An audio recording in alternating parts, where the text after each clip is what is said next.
દુનિયામાં artificial ઇન્ટેલિજન્સનો craze જેટલી ઝડપથી વધી રહ્યો છે એટલી જ ઝડપથી તેની ખતરનાક અસર પણ સામે આવવા લાગી છે. કેટલાક દેશોમાં એન્ટી એઆઈ પ્રોટેસ્ટ પણ જોવા મળે છે.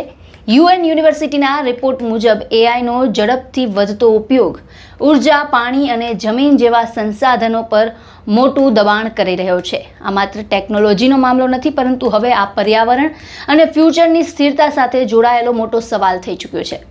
જો માત્ર વીજળીની વાત કરીએ તો ઇન્ટરનેશનલ એનર્જી એજન્સી અનુસાર 2030 સુધી દુનિયાભરના ડેટા સેન્ટર અંદાજે 945 ટેરાવોટ આવર વીજળીનો વપરાશ કરી શકે છે.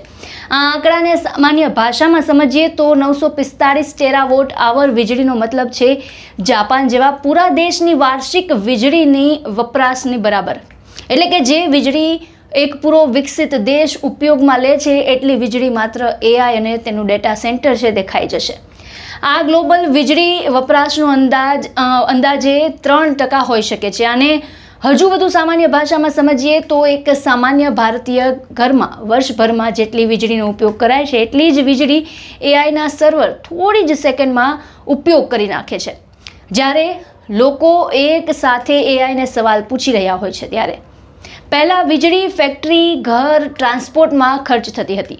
હવે એક મોટો હિસ્સો છે તે ડિજિટલ દુનિયા ખાઈ રહી છે, જે દેખાતી નથી પરંતુ અસર ઘણી મોટી પહોંચાડે છે. જો કે અહીં સૌથી મોટું અને અસલી સંકટ પાણી છે.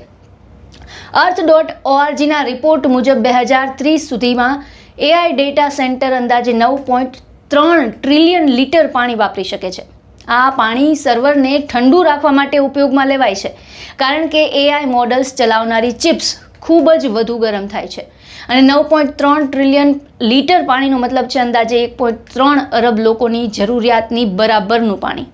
એટલે કે જેટલું પાણી ભારત જેવા દેશની પૂરી આબાદીને જોઈએ તેટલું પાણી માત્ર મશીનોને ઠંડુ રાખવા માટે ખર્ચાઈ શકે છે. આને વધુ આસાનીથી સમજીએ તો વિચારો કે એક જ શહેરમાં રોજ પાણીની તંગી વર્તાય છે, લોકો ટેન્કર મંગાવે, પાણીનો બચાવવાની અપીલ થાય છે, તો બીજી તરફ ડેટા સેન્ટર લાખો લીટર પાણી માત્ર પોતાના સર્વરને ઠંડુ રાખવામાં ખર્ચ કરી રહ્યા હોય છે.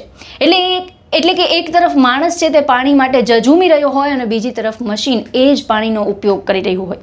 હવે આ મુદ્દા પર માત્ર એક્સપર્ટ જ નહીં, સામાન્ય લોકો પણ વિરોધ કરી રહ્યા છે. ખાસ કરીને એઆઈ ડેટા સેન્ટરનો વિરોધ ઝડપથી વધી રહ્યો છે. રિપોર્ટ્સ મુજબ અમેરિકાના કેટલાય શહેરમાં લોકોએ ડેટા સેન્ટર પ્રોજેક્ટનો પણ વિરોધ કર્યો છે. તેનું સૌથી મોટું કારણ છે પાણી અને વીજળીનો વપરાશ.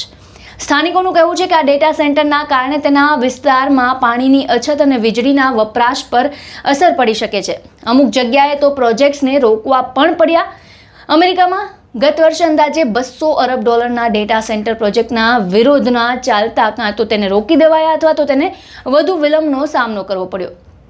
જે દેખાડે છે કે આ માત્ર ટેકનોલોજી સાથે જોડાયેલો મુદ્દો નથી રહ્યો, પરંતુ હવે આ એક પબ્લિક ઇશ્યુ બની ચૂક્યો છે.